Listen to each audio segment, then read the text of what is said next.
Chapter 11. A Companion Picture. "Sidney," said Mr. Stryver on that self-same night or morning to his jackal, "mix another bowl of punch. I have something to say to you." Sidney had been working double tides that night, and the night before, and the night before that, and a good many nights in succession, making a grand clearance among Mr. Stryver's papers before the setting in of the long vacation. The clearance was effected at last. The Stryver arrears were handsomely fetched up. Everything was got rid of until November should come, with its fogs atmospheric and fogs legal, and bring grist to the mill again.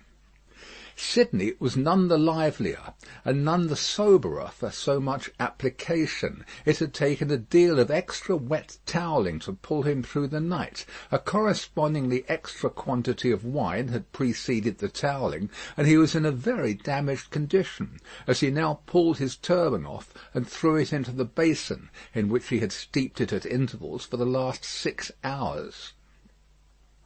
"Are you mixing that other bowl of punch?" said Stryver the portly, with his hands in his waistband, glancing round from the sofa where he lay on his back. "I am." "Now look here, I'm going to tell you something that will rather surprise you, and that perhaps will make you think me not quite as shrewd as you usually do think me. I intend to marry." "Do you?" "Yes, and not for money. What do you say now?" "I don't feel disposed to say much. Who is she?" "Guess." "Do I know her?" "Guess." "I'm not going to guess at 5 o'clock in the morning with my brains frying and sputtering in my head. If you want me to guess, you must ask me to dinner." "Well, then I'll tell you," said Stryver, coming slowly into a sitting posture. "Sidney, I rather despair of making myself intelligible to you, because you are such an insensible dog." "And you," returned Sidney, busy concocting the punch, "are such a sensitive and poetical spirit." "Come," rejoined Stryver, laughing boastfully, "though I don't prefer any claim to being the soul of romance, for I hope I know better, still I am a tenderer sort of fellow than you." "You are a luckier, if you mean that." "I don't mean that. I mean I am a man of more—" "Say gallantry while you are about it," suggested Carton. "Well, I'll say gallantry. My meaning is that I am a man," said Stryver, inflating himself at his friend as he made the punch, "who cares more to be agreeable, who takes more pains to be agreeable, who knows better how to be agreeable in a woman's society than you do." "Go on," said Sidney Carton. "No, but before I go on," said Stryver, shaking his head in his bullying way, "I'll have this out with you. You've been at Dr. Manette's house as much as I have, or more than I have. Why, I have been ashamed of your moroseness there. Your manners have been of that silent and sullen and hangdog kind. That, upon my life and soul, I've been ashamed of you, Sidney."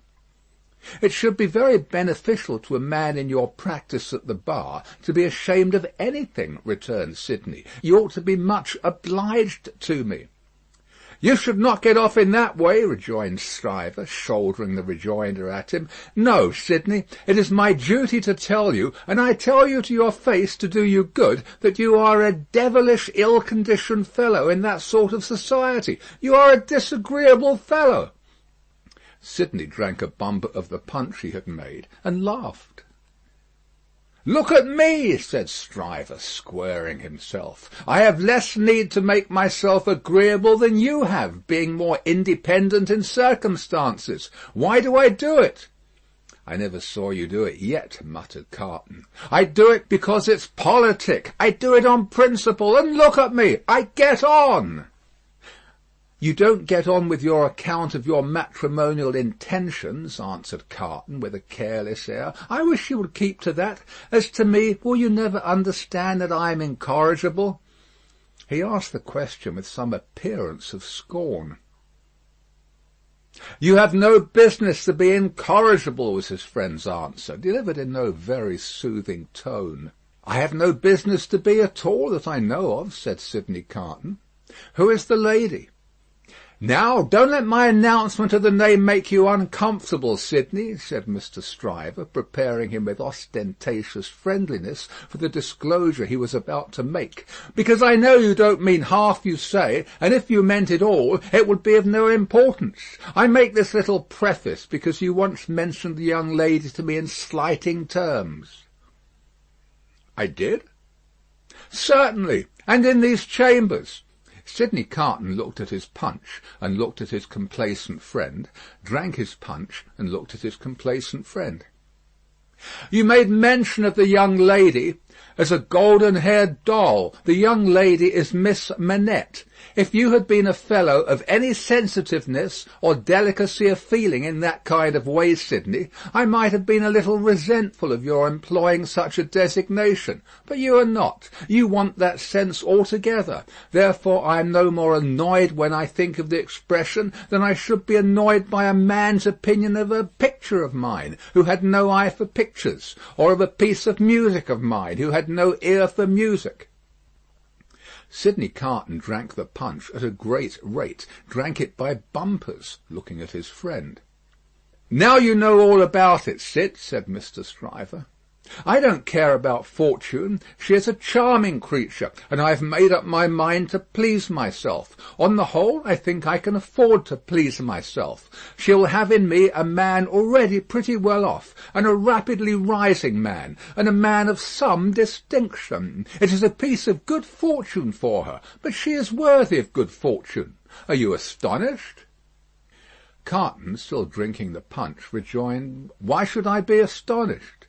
You approve?"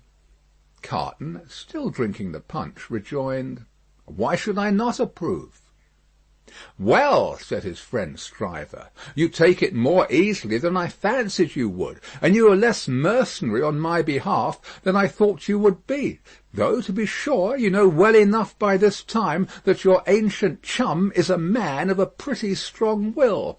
Yes, Sidney, I have had enough of this style of life, with no other as a change from it. I feel that it is a pleasant thing for a man to have a home when he feels inclined to go to it. When he doesn't, he can stay away, and I feel that Miss Manette will tell well in any station, and will always do me credit. So I have made up my mind. And now, Sidney, old boy, I want to say a word to you about your prospects. You are in a bad way, you know. You really are in a bad way. You don't know the value of money. You live hard. You'll knock up one of these days and be ill and poor. You really ought to think about a nurse." The prosperous patronage with which he said it made him look twice as big as he was, and 4 times as offensive. "Now, let me recommend you," pursued Stryver, "to look it in the face. I have looked it in the face in my different way. Look it in the face, you, in your different way. Marry. Provide somebody to take care of you. Never mind your having no enjoyment of women's society, nor understanding of it, nor tact for it. Find out somebody. Find out some respectable woman with a little property, somebody in the landlady way or lodging-letting way, and marry her against a rainy day. That's the kind of thing for you. Now think of it, Sidney." "I'll think of it," said Sidney.